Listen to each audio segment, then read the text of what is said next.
My name is William Kloefkorn. It's a German name, Kloefkorn. If I ever run into anybody with that name, I know it's a close relative.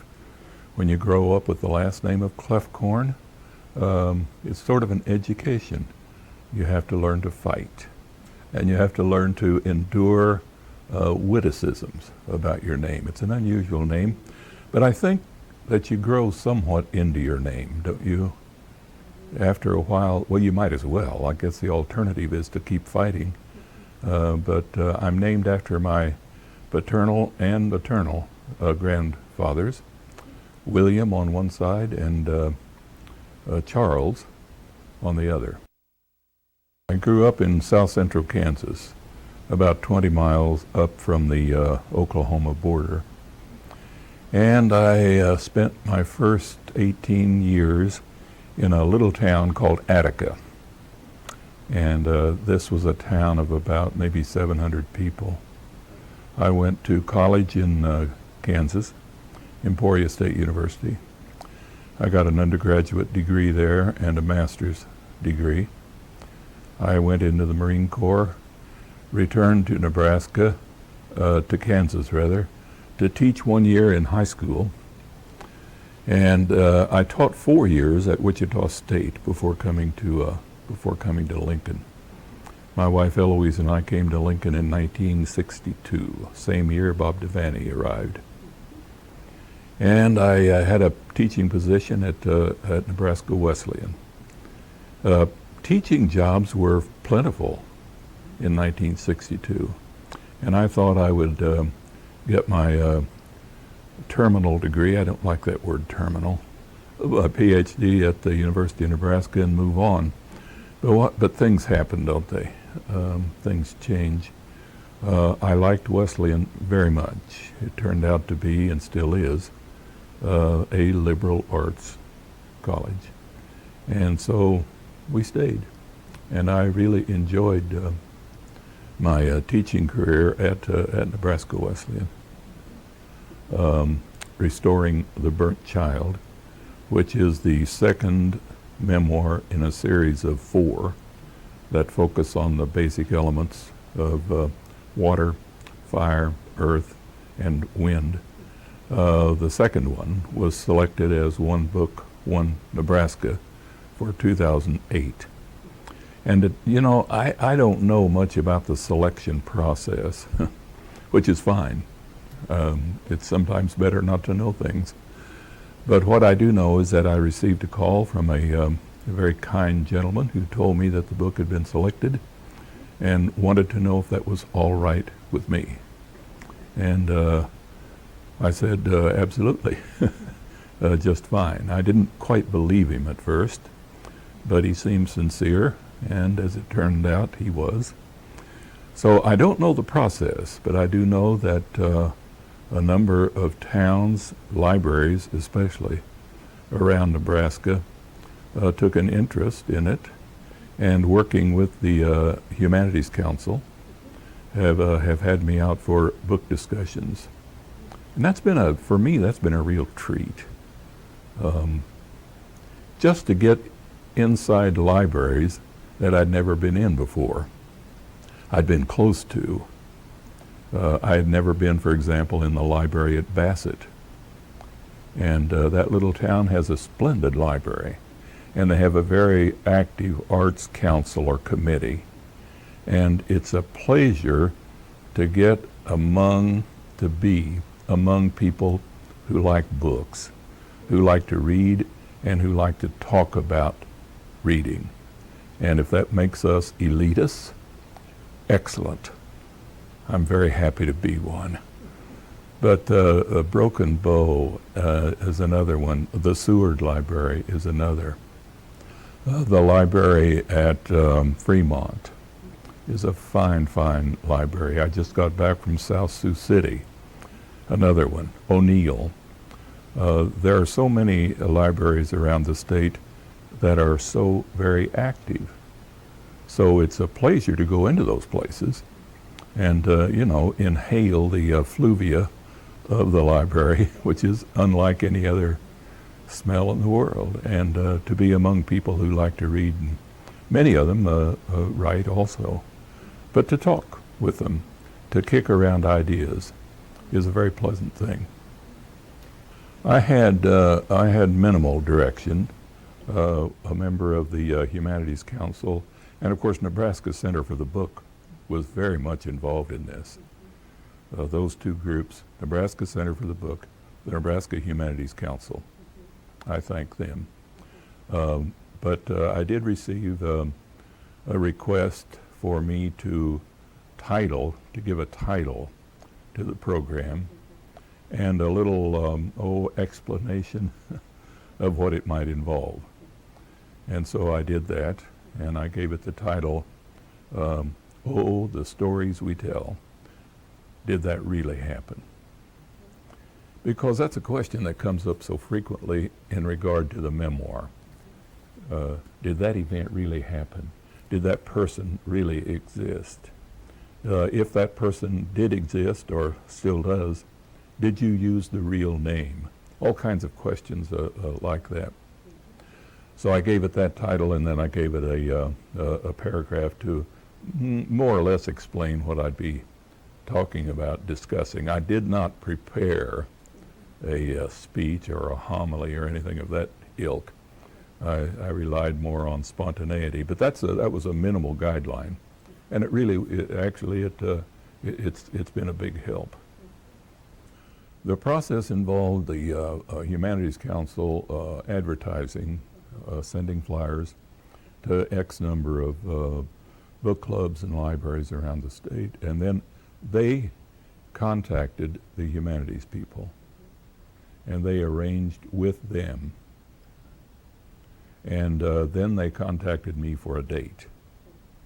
So they were underwritten, chiefly funded by the Humanities Council, though they did contribute also.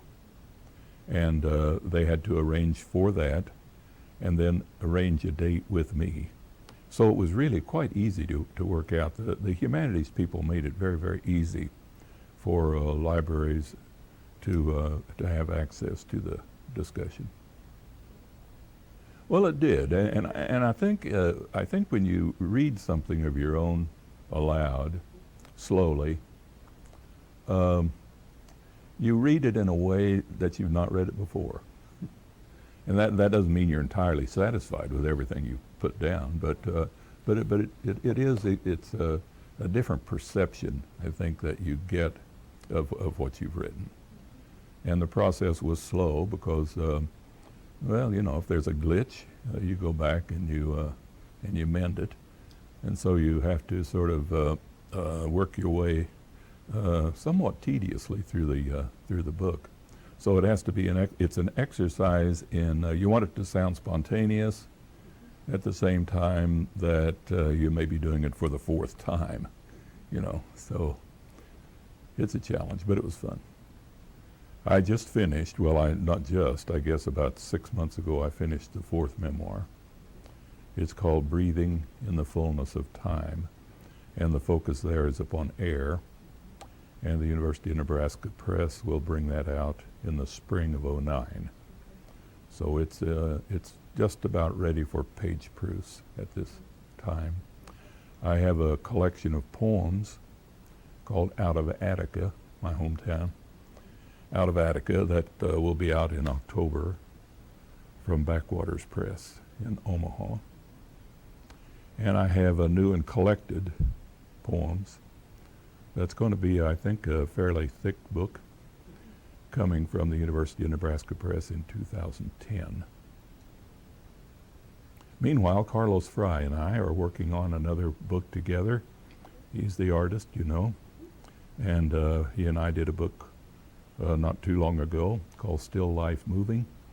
He did, I believe, 52 paintings, and I did 52 poems. They go on facing pages. And it was great fun working with Carlos on that book. All of the paintings derived from photographs that he had taken at Native American ceremonies. This time we're using a text, about a 7 or 8 page text of mine, called A Children's Zoo Fantasy. And it's a poem, it's a free verse poem, which takes us on a walk through the children's zoo. And Carlos is the illustrator for that. He's excited about it because he's never illustrated a children's book. What are the themes that run through your poems? And I don't often actually think much about that. But the question prompted me to think a little bit about it. And I concluded that my poems and stories probably deal less overtly with themes than they do with subjects. And from the subjects, then, I suppose you can infer a theme. But 3 or 4 subjects that particularly interest me are time, various aspects of time. In one poem, I say that time means 2 things. It means everything, and it means nothing. And that intrigues me. It intrigues me. The moment, we can be so caught in the moment, and it does mean so much at that moment. But it well might be a moment that we forget the next week. It means everything, it means little, it means everything, it means nothing. I like to tinker with time. I also like the tinkering with perceptions, how we perceive things now, and how we perceive those things that happened to us a long time ago.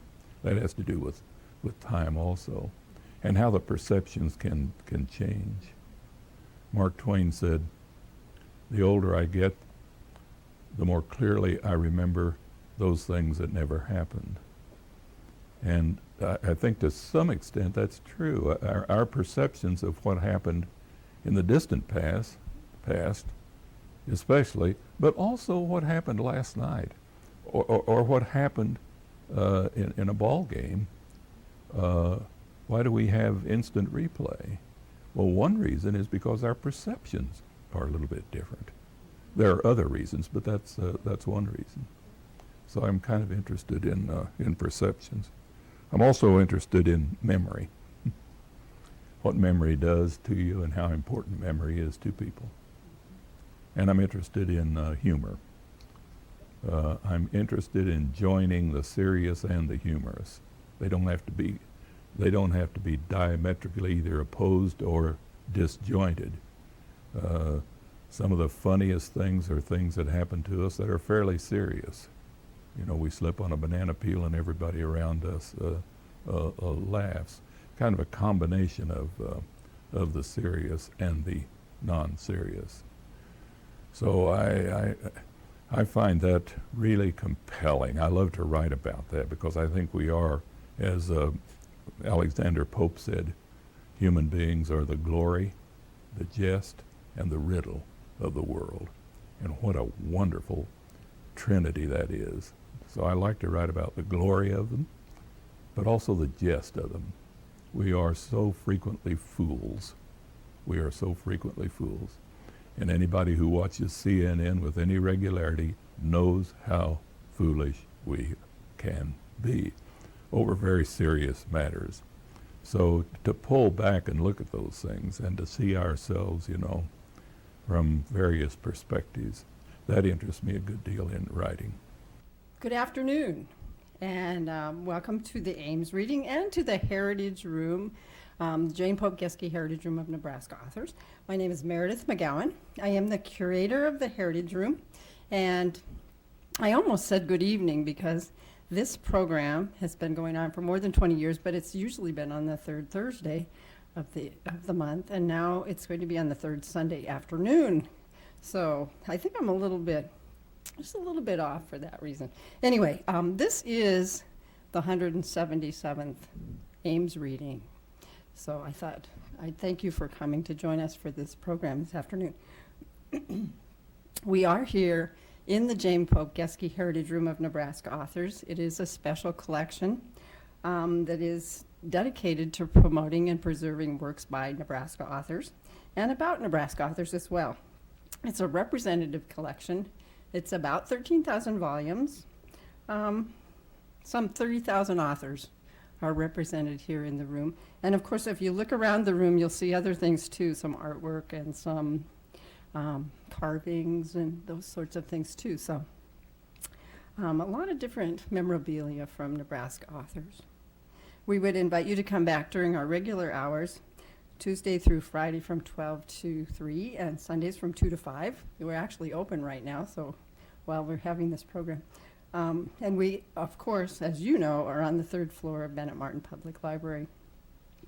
We'd also like to thank the Nebraska Literary Heritage Association because we're able to bring special programs like this one to you because of an endowment that was established through their volunteer efforts. And today, I almost said tonight, but today, our reader is Bill Kloefkorn. He was born and he grew up in Kansas, and he moved to Lincoln in 1962, he tells me. He is an artist, but he shares his art through writing. I would say mostly poetry, a lot of poetry. He was actually named the state poet, the Nebraska State Poet by the unicameral in 1982, and he's written a number of books. He's also worked extensively with children, which I've heard a number of stories, great stories from him, from those experiences. He has also helped with the NLHA Writers Write Workshop for 8th graders, which is always a great experience, usually in February each year. He's also written a fair amount of prose. He has an autobiography entitled Restoring the Burnt Child, which is the One Book One Nebraska title for 2008. And that's one of the main reasons why he's here.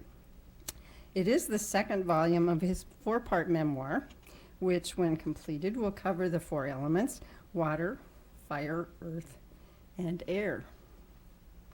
We are happy to have Bill here this evening. See, I said it again. We're happy to have him today with us. So if you could help me welcome him, I'd appreciate it.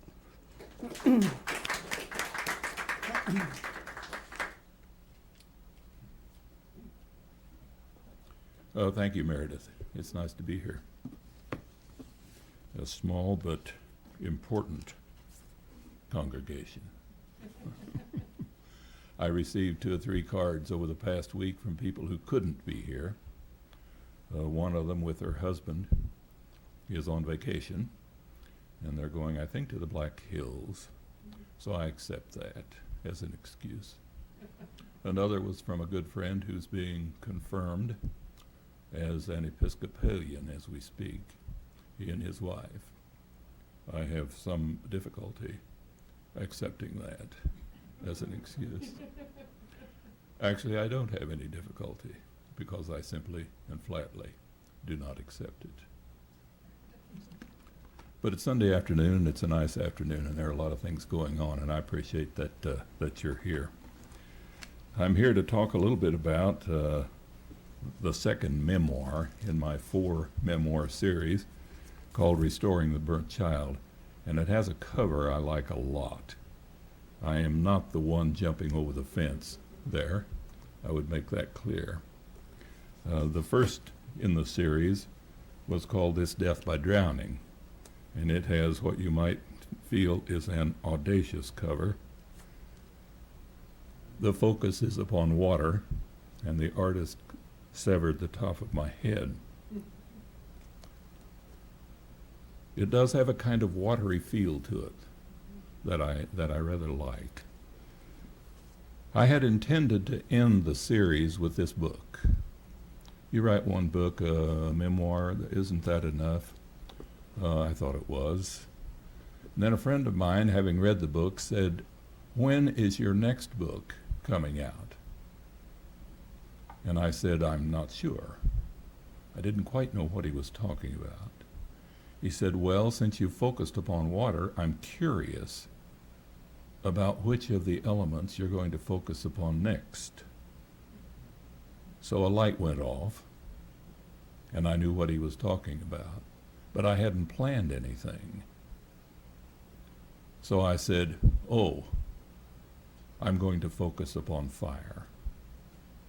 In other words, I did not admit to him that I had not the slightest idea where in the hell I was going. But I thought about that, and I went back to the drawing board and wrote the book. And having finished half then of the elements, I had to finish the other half. So I settled on earth, at home on this movable earth. And then about 6 months ago, I finished the fourth and final one. I'm done. It's at the University of Nebraska Press and will be out in the spring of '09. And it's called Breathing in the Fullness of Time. When I told my wife that I worried about writing that book, she said you shouldn't have any trouble at all coming up with air. So I went ahead and wrote it. For me, it's been an interesting adventure in prose. Do any of you write prose? A couple of you are working on prose, memoir maybe, or short fiction, or long fiction, or whatever. I write mostly poetry. Meredith noted that, and that's true. I do, but frequently, because I like the narrative poem a lot, I find that the poem doesn't say everything I want it to say, and that's okay for the poem. When you want to leave out as much as you put into any given poem, don't you? You want to invite the reader in to fill in the blanks. So you want the poem to be somewhat ambiguous, somewhat challenging. And I think that is a plus for the poem. But at the same time, that plus is a negative in the sense that so many things are left out, and you want to fill them in with some other genre. So the short story can do that, but the memoir can do it also. You can tell the story in a more relaxed and detailed form. This is, of course, not an argument for the poem or the prose. It is simply a statement that they are different. And what you can do in the poem, you can't necessarily always do in the prose, and vice versa. So, an alternative is simply to attempt both. And so that's my excuse for having attempted the memoirs. And I like to fiddle around with fiction also. I'm going to start by, I don't have a homily prepared. Let me ask you, if you have a question. If you write prose or poetry, what comes up in the writing? What question arises in your writing experience that you would like me to address? Anything?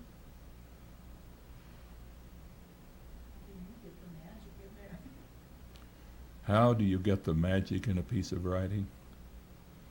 That's a good question to ask, a difficult question to answer, because I'm not sure there is one specific answer for that. Let me suggest that one possible way of getting some element of magic in your writing is to make certain you write from something for which you have a gut feeling. Don't write about something because you feel obliged to, or because somebody else perhaps has asked you to write about that, or has hinted that maybe it would be nice to write about that. If you don't have a genuine feeling for it, a rather strong feeling for it, then I don't think you're going to be able to bring any measure of magic to it. It has to burn somewhere in you. And it doesn't really matter how long ago the experience happened. And the experience can be an event. It can involve a person. Frequently, of course, it does. Whatever. But time, in a sense, collapses when it comes to gut feelings. So you may feel as strongly right now about something that happened to you 30, 40 years ago as you feel about something that happened to you a week ago. It is that something that stays with you, that's in your head, in your neocortex, in your gut, in your craw, in some rather special part of your anatomy. And that is what I recommend that you write from. If you do, it's possible that a measure of magic will happen. You will be writing about it. You will be writing about it with a flair, or with a conviction, or with a dedication, or with a commitment that probably will become obvious to the reader. And that commitment doesn't have to be a commitment to something highly serious, as a matter of fact. It can be a very intense feeling that you have for the comic aspect of a given event. My buddy and I almost set our house afire when we were 10 years old. That's chapter 1. Roland Dwayne Baker and I played a little game called Firefly. Essentially, it involved us chasing each other, intending to set each other on fire. That was the purpose of our very potentially destructive game. Each of us would steal a fresh carton of diamond matches from our kitchens. We would meet on the gravel road between our houses in this little town of south central Kansas. And when we said go, we went. And we chased each other. It was an exercise in motor skills, among other things, because you're running, you're chasing or being chased, you are carrying a full box of matches. Now, how you have to open that box of matches, but not too far. You don't want to spill the matches. But you have to open the box far enough so that you can reach in. You're running, you're still running. You can reach in with your fingers and pull out 2 or 3 matches. Then you close the box. You're still running. And you have to be prepared then to strike those matches against the side of the box at the precisely correct time. So a lot of things are going on there in that little game. I disobeyed our only rule, which was never to run into one of our houses. This was an outdoor sport. I look forward to it becoming a part of the Olympics. RD was much faster than I. I was in dire straits. I disobeyed the single rule, ran into our house, cut through the kitchen, stopped, threw matches at RD. The matches missed him and fell in the tinder box beside the range in the kitchen. I did not know that at the moment. I ran out the door, RD in hot pursuit, and 10, 15 minutes later we stopped our racing to notice that my house was on fire. And we went from there. My description in the book of the fire department, this is a serious situation actually, because this was not long after the Great Depression. And in our household, kitchens did not come cheaply. And I knew that some punishment was pending. So it was essentially a serious situation. But when you view it from a perspective later on, one in which involves your having survived that, you can see maybe certain elements of it with your tongue in your cheek. Our fire department at home, for example, very rarely put out a fire. More often they destroyed more property than they saved. But in this instance, they did manage to save the house. The kitchen was in a shambles, but they did save the house. What I'm saying is that my dealing with the fire department in the book comes from the gut, but it also comes from the distance. Do you follow me? The years after the event, and maybe that's an advantage of writing a memoir. You can see it. You can see the event. You can see the people from a variety of perspectives. My father came home from work, and he walked up the driveway. The firemen were just rolling up the hoses, and there's the kitchen burned out. My dad standing there in his overalls. All he ever did when I was growing up, almost all he ever did while I was growing up, was work. Sunrise to sunset. So here it's dusk, and he's standing there in the driveway in his overalls holding his lunch bucket. He worked for the WPA, the Works Progress Administration, and he sees that burned out kitchen. And I'm standing here beside R.D. trying to take it all in. My mother's over here wringing her hands in her apron. And there's a scattering of people around, including Archie Black, who turned in the alarm. And I'm watching my dad. What's my dad going to do? He was a very quiet, nonverbal person. He stood there, and there were still some flickers going on, but the fire essentially had been extinguished. And my dad looked at that kitchen, and he said the following. I quote him directly. "Well," he said, "I'll be a son of a bitch." It was the first line of poetry I'd ever heard, in the sense that it was spoken honestly, with incredible conviction. Even the rhythm of it was right. The rhythm was right. He knew the word. He knew not only the words, as Mark Twain might say, but he knew the rhythm. He knew the rhythm. And that's all my dad ever said about that to me. And I guess he wasn't necessarily saying that to me. That's all he ever said. But I remember that very, very, very distinctly. It's not always the entire event that leaves the impression in your mind, in your memory. It's more often one specific instant from the event. The look on a person's face, for example. Or perhaps the look of that kitchen the first time you go into it and note the extent to which it's burned. So those are isolated vignettes of a larger landscape, of a larger picture. And those are the ones that, for me and for you, stick very vividly in our memories.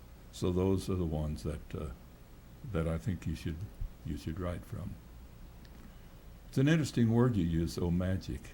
How do you get magic in your writing? Well, thank you. And don't you want some kind of magic from any book you pick up? Mm-hmm. When I pick up a work of fiction, I hadn't thought of that word magic, but that's true. What do I want in addition to plot, characterization, setting, point of view, all of those basics that go into the shaping of a piece of fiction? What do I want to take from that in addition to all those fundamental aspects of fiction? It's that. And a synonym for that, for me, would be lyricism. I want to take some music from that. I want the fiction to be lyrical. And that's true also if I'm reading an essay. I have stopped reading fiction that, after the first few pages, is not lyrical.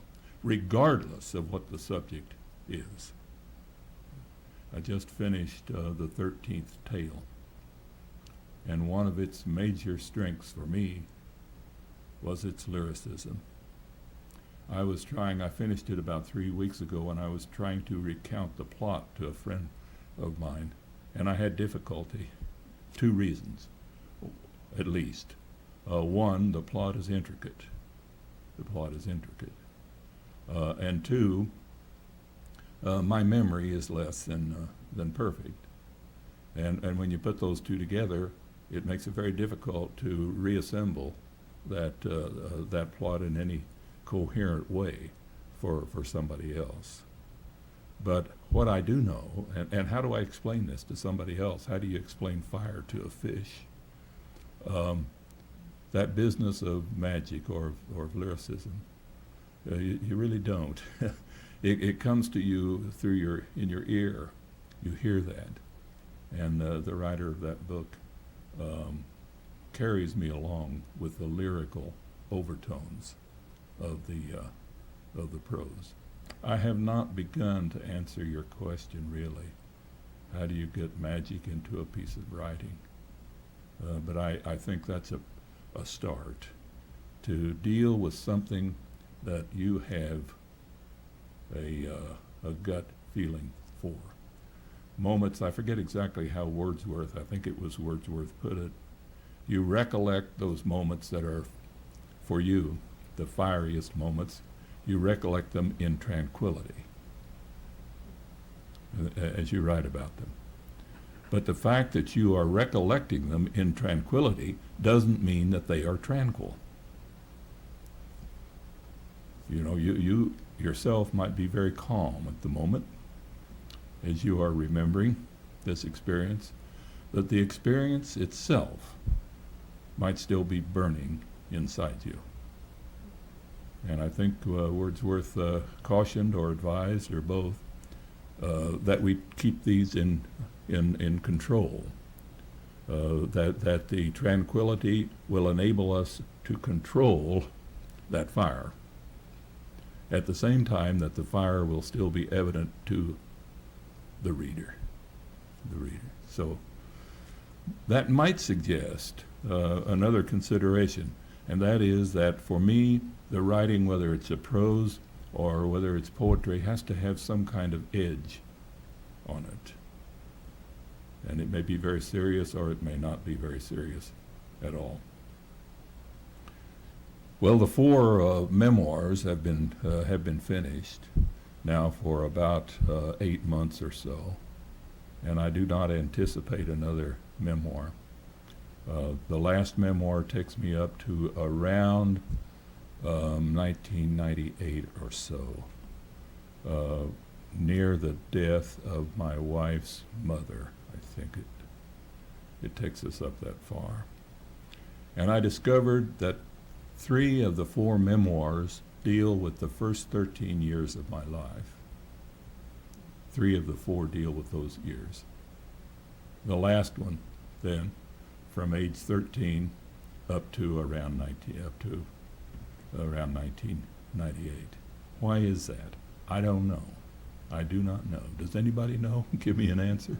You know, those are very formative years, of course, but not just the years themselves, but where you were at that time is important. Where were you when you were 12 years old?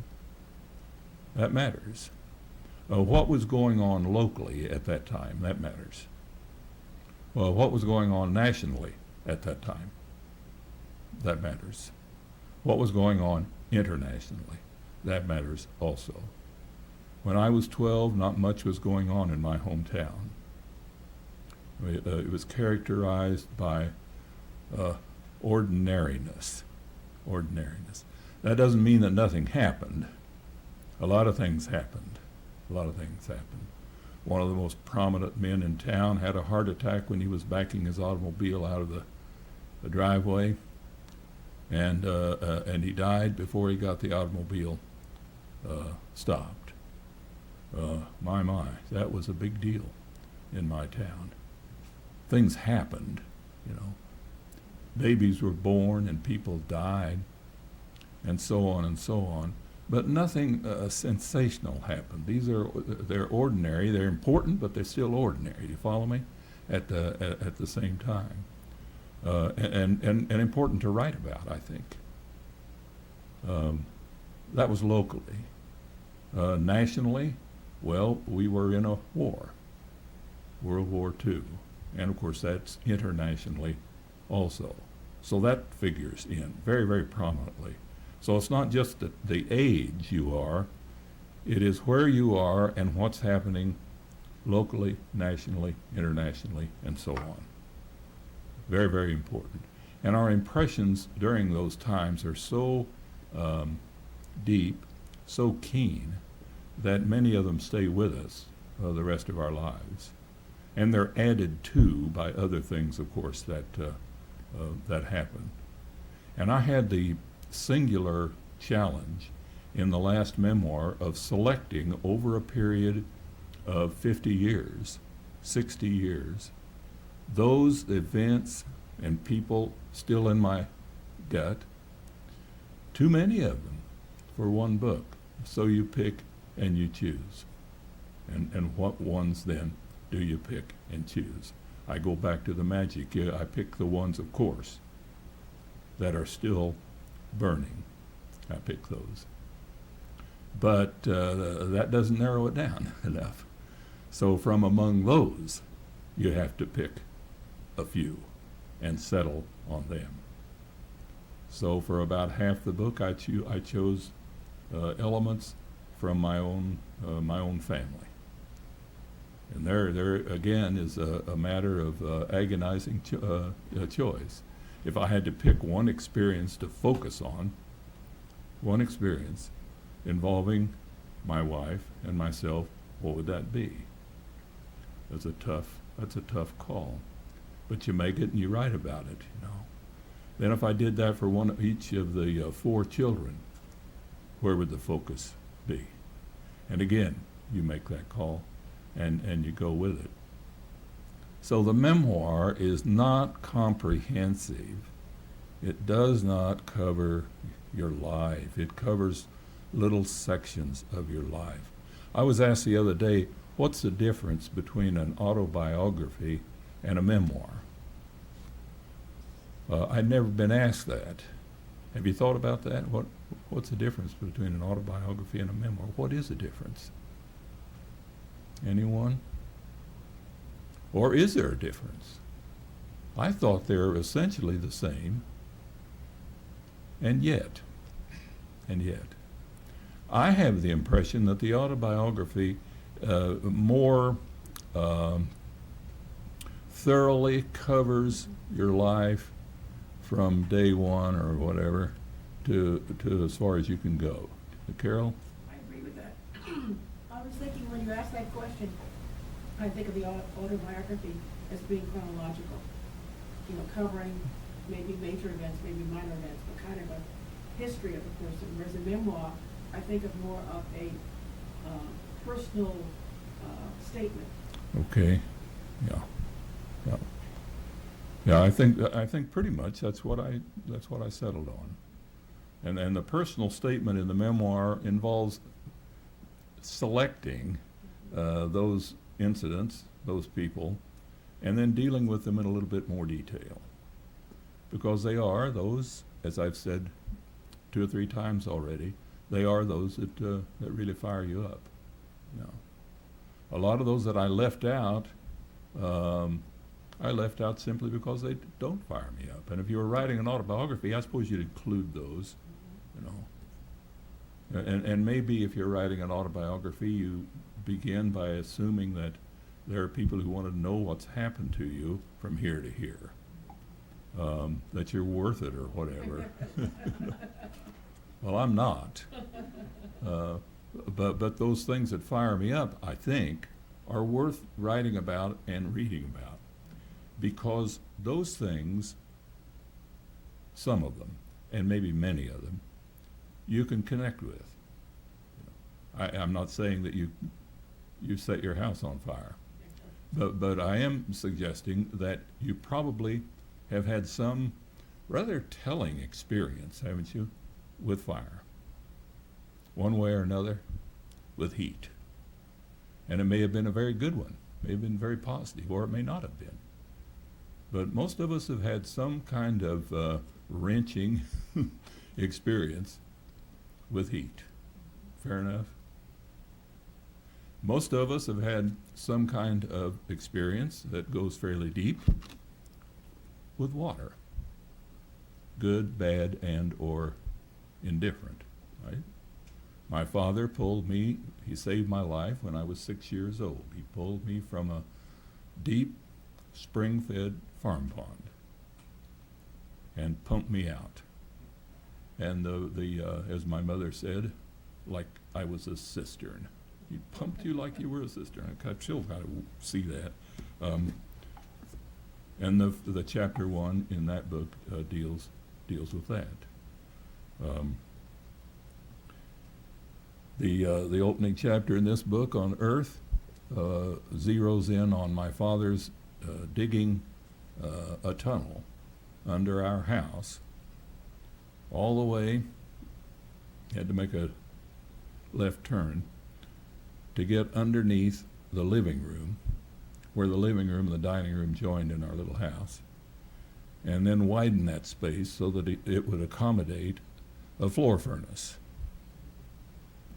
And he dug that with a small spade, and my brother and I carried the dirt out of the cave, this earthen cave, and up the steps, and made a pile beside the outhouse. Focuses upon that in some detail. So I think a memoir deals with that kind of thing in more detail, in the process leaving out all kinds of things. That's a good question, and I only scratched the surface. A few words about more specifically about this book, though, the One Book One Nebraska. It's called Restoring the Burnt Child. So burning has a lot to do with what goes on in the book. And as it turns out, there are 4 types of burns. The first is a type of burn that occurs when you throw diamond matches into a tinderbox beside the kitchen range, or its equivalent. The second type of burning is related to fire and brimstone, is related to fanaticism in religion. My paternal grandfather was a Pentecostal. I was not. I was a poor boy's Methodist. By that I mean I was a United Brethren. My church, the United Brethren Church, was absorbed by the Methodists, I think in the 50s. Is that right? 68? Well, I'm off only a decade or so. That's pretty good for me. Yeah. I don't think we had any great theological differences. But I would go with my paternal grandfather occasionally to revival meetings. And I had some buddies in town who went to the Pentecostal church. So I was pretty much immersed in that. And so I spend 2 chapters in the book recreating a revival meeting, actually a couple of them, conducted by Sister Hook, my age's equivalent of the Reverend Jeremiah Wright. She was a fascinating fanatic, absolutely fascinating, especially if you're 8 or 10 years old. She's also scary as hell. She's also scary because the focus, Sister Hook's focus was upon fear. And upon obeying her perceptions, her definitions, and so on. If you don't do this, this will happen. If you do this, this will happen. So she painted for us on that scroll that she unveiled night after night after night, at the revival meetings, she painted the past and the present and the future, and what would happen if you were a bad boy, and what would happen if you were a good boy. And that's it for me. I speak for myself only. But for me, that was a type of burning. It was hell before hell, it was a burning that leaves it does leave scars, and I think it's dangerous. I think it's dangerous for young people to be submitted to that kind of fear mongering. I didn't then so much as I do now, because I didn't think much about it then. I lived in a small community that did not think very much, frankly. Did not invite thought, and did not respond to a young person's sense of curiosity with anything more than, well, that's the way it is. You know, that's the way it is. So there's that kind of fire. The third kind of fire is fire water, also called booze. My town was a dry town in almost every conceivable way. I was introduced to John Barleycorn in the 4th or 5th grade by 2 members of the WCTU who came in and lectured against alcohol. And if you haven't read that chapter, I highly recommend it. I think it's very funny. It's also not very funny. And that's the way a lot of stories are, don't you think? It's what makes Huckleberry Finn Huckleberry Finn. That's the funniest book in American literature. It's also the unfunniest book in American literature. It's also the best. And one reason, one of 14 reasons, is because it so incredibly well joins the serious and the non-serious. Pat's rant against the government is one of the really funny rants in American literature, and it holds up today. If you get sick of CNN, look up, or whatever, look up that section in Huckleberry Finn and read Pap's rant against the government. You'll say, my goodness, was that written all that long ago? Wasn't that written last night? It's really funny. And then you go to that section, remember, where Huck is on the raft and he is trying to decide whether to turn Jim in. He knows what the legalities are. He knows that he is befriending a slave. And he knows that if he's caught doing that, he can stand trial. He knows that as a legal matter. He doesn't know the intricacies of it, but he knows that he can very well go to jail for that. He knows that much. That's the legal side. There's also the moral side for Huck, because he's been taught by the Widder Douglas and Aunt Sally. He's been taught that if you do that, you are morally wrong.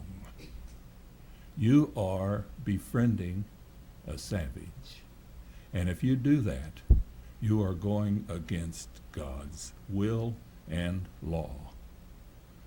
So if you're befriending, here's Huck, I'm befriending Jim.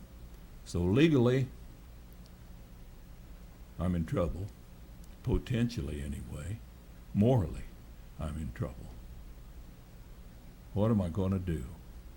Well, Huck thinks, when we put in next time, I am going to have a letter sent back home and reveal the whereabouts of Jim. Remember that section? I'm going to reveal the whereabouts. So he writes this little letter saying, I'm here with Jim and we're going to be in such and such and that. He gets it all written. It's a laborious exercise, but he's doing it for the sake of legality and morality. He gets that note finished and he looks at it, and he looks over Jim and he starts thinking about their being together on the raft. Jim dragged him in from the water, may have saved his life. Jim hasn't done anything wrong that Huck could think of. Everything Jim's done has helped Huck. Well, what's he going to do?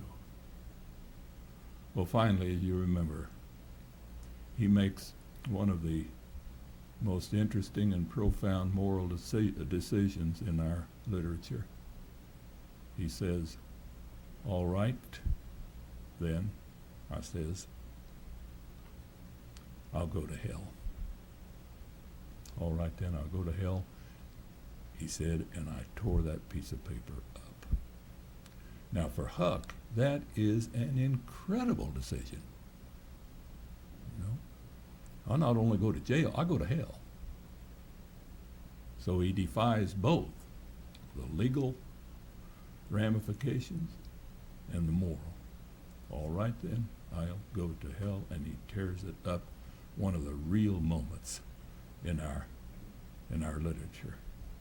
So the book is funny and not funny at the same time, and that's one of so many things that make Huckleberry Finn a really, really great novel. Well, John Barleycorn is the third burning, or potential burning. You know, those like all the burnings, you know, there are two sides at least. You know, this is not a book against fire. I'm not saying get rid of your matches. I'm saying use your matches wisely. You know. I'm not saying get rid of booze. I'm saying drink it in moderation. If there's an argument for the existence of God, and I understand there are several, I've yet to hear one that's very commanding. But if there is one that is, it might be that we have such a liquid as bourbon and water, which I think to this day, though I've been sober for 12 years, is one of the finest drinks ever concocted. You know? So no, I'm not saying break your bottles. I'm just telling the stories, and then you can do with them what you will. I do know, though, that the overuse, the abuse of the match, of the fire and brimstone, and of the booze can be deadly. On the highways, every year, 30 or 40,000 people in this country die because somebody has drunk too much. In Restoring the Burnt Child, my dad was killed by a driver so drunk he was unable to hit the pedal to avoid direct contact with the driver's side of my dad's automobile. So there's that third aspect of burning. And finally, the fourth is firepower. And so I tell stories of my brother and me with our slingshots killing sparrows and swallows during the war, claiming that they were Japanese and Germans.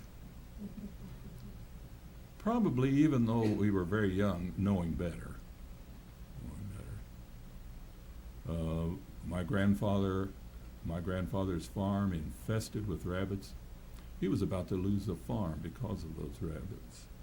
So he and my dad went on a rabbit killing spree, and John and I piled them up. Jackrabbits and cottontails. I think for my grandfather that was not a real difficult choice.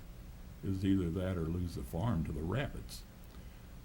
And then the fourth one is the reference to the atomic bombs. The first two atomic bombs that were dropped, two weapons of mass destruction. I was 12 when Little Boy was dropped on Hiroshima. 3 days later, because Hirohito believed that we had only one bomb and had used it, and that the war then could still be won by the Japanese, refused to capitulate. And the upshot of that, of course, was the dropping of bomb number 2, Fat Man, on Nagasaki. On Nagasaki, because the prime target that day, the 9th of August, 1945, was clouded and fogged in. We do not know to this day how many Allied prisoners were in Nagasaki. Many hundred, probably many thousand. We do not know to this day how many survivors from Hiroshima had gone to Nagasaki and there experienced bomb number 2. That part of the book is not an argument for or against our dropping the bombs. It's simply a recounting of what I was doing, what was happening in my little town when those bombs were dropped. And I know that the pros and the cons continue, don't they, in regard to the dropping of the bombs. All of that sounds kind of heavy, doesn't it? And it's not. It's really not that heavy. Consistently, I mean, there are a lot of light moments. And it's those light moments that I think that give us some courage. And let me end by reading one of those. And these are moments that happen to all of us. And they serve to counterbalance whatever burnings we happen to go through. This is the one at after my brother and I stopped killing the swallows. We stopped because our older sister, tattled. She found out what we were doing. We were trapping them in the haymow at night. They would swoop into the mow. We would close the large mow door. And then with a flashlight and our slingshot, we would kill X number of swallows and feed them to the cats. When my sister found out we were doing this, she was outraged. Not surprising. Not surprising. Our sister is, after all, a female. And females have not done that. They don't go out and kill just for the purity hell of it. Boys do. And I don't know if that's been researched or whatever, but that seems to be one of several fundamental differences between males and females. I ask you, well, no, I don't ask you that. I just think that, and I don't ask it. My sister found out, she told Mother, Mother told Dad, and Dad told us to stop it, and we did. And what amazed us was that after we had stopped it, we felt better. It felt better not to be killing something than to kill it. So here's a little paragraph about that. Our solace, at first we were quite disappointed. No more killing. What are we going to do? Our solace, however, as it turned out, lay in the aromas and the vistas provided by the haymow, where from time to time before winter set in, my brother and I went to dangle our legs from the open door until the swallows swooped and dipped, announcing dusk, and we would retreat then back into the hay, the loose and the baled, there to inhale those scents we had enjoyed before our sister tattled, except that now the aromas seemed somehow heightened. Hay and stillness, mingling with those traces of milk and mash and manure rising from those stanchions where the cows had stood slobbering grain, as the milkers with their seductive rhythms sucked the rich milk from their udders. Not far from where we sat picking our teeth with a hay straw rested many buckets of rocks, none of them very likely to be spent, because for the moment my brother and I had lost our lust for blood. And it was this loss, I believe, that heightened our senses, that made our breathing sweeter and our viewing clearer, more distinct. We would wait until the mow had filled with swallows, wait until they had settled into their night. Then we would return to the door and to the dangling of our feet. And there we would sit looking at the stars and maybe counting a few of them, maybe locating the Big Dipper or the Pleiades. And I would think of the Kiowa and his story of the 7 sisters, how they escaped from their brother who had become a bear, how they had thus traded one brief life for an immortal one, how they must be happy up there, too high ever to be reached, happy up there making me and my brother happy down here. And time would pass too quickly, gone in the twinkling of an eye, and my brother and I knew that before long we would hear what we dreaded to hear, but neither of us would speak of it, it being the only off note in an otherwise utopian composition, our mother's voice calling us in. So that's one little, but not so little, consolation that counterbalanced the burning that I think came from that kind of juvenile nonsense. Does anybody have a benedictory question?